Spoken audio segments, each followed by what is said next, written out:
évoqué plus haut. Je vous remercie. À sa suite, le vénérable Alakwadu Rémy est intervenu sur quelques questions politiques de l'actualité brûlante en Côte d'Ivoire. Pour être précis et concret, prenons le cas du président Tidjane Thiam. Que lui reproche-t-on? De ne pas avoir été de nationalité ivoirienne au moment où il s'inscrivait sur la liste électorale. Ce débat, vous tous, vous l'avez suivi. La Côte d'Ivoire est un pays organisé, nous avons un droit qui doit s'appliquer. Concernant le président Tidjane Thiam, d'abord, on nous a dit qu'il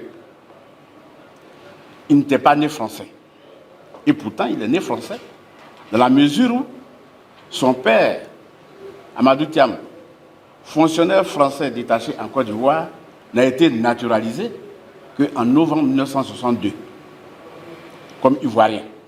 Tandis que le président Tidjane Thiam, président du PDC-IRDA, est né en juillet 1962. Donc, il a une nationalité subie, comme bien d'autres qui sont dans ce cas. Toutes les preuves qui ont été fournies par ses avocats ont été balayées de la main. Et on veut forcément lui appliquer l'article 48. Mais là encore, il y a d'énormes dysfonctionnements.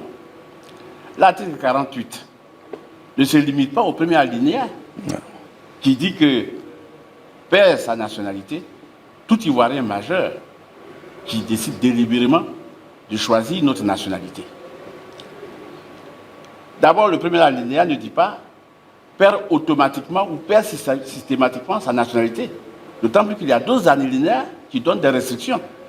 Le deuxième alinéa parle de délai de 15 ans, parle de procédure, parle de formalisation de cette perte de la nationalité par un décret.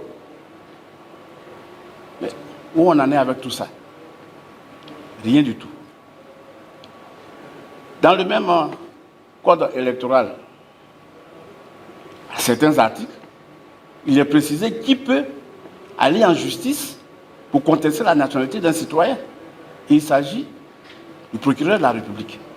Mais on dit encore dans ce même code électoral que lorsque la personne est poursuivie, elle doit pouvoir exercer tous les recours que lui propose la loi.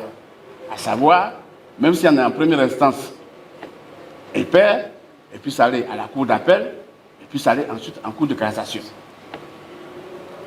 Et pendant tout ce temps-là, tant qu'une décision définitive n'est pas prise, décision formalisée par un décret du président de la République, la personne conserve sa nationalité. Ces questions dont nous sommes en train de discuter ont fait l'objet d'une note du ministre de la Justice lui-même en novembre 2024. Je crois que cette note-là a été produite par 1001 avocats. C'est lui-même qui a précisé les conditions d'application de cette loi, pour ne pas de l'article 48 du Code de la nationalité. Donc aujourd'hui, nous constatons que ce que l'on reproche au président Tidjane Thiam, on ne le prouve pas par une application sereine et pertinente de la loi. Mais de quoi s'agit-il? Il s'agit tout simplement d'élire la personne qui incarne l'institution, président de la République, dans notre Constitution. Tous les constitutionnalistes le disent. De par la nature de notre régime, cette institution, président de la République, est la clé de voûte du système politique ivoirien. Tout part de là.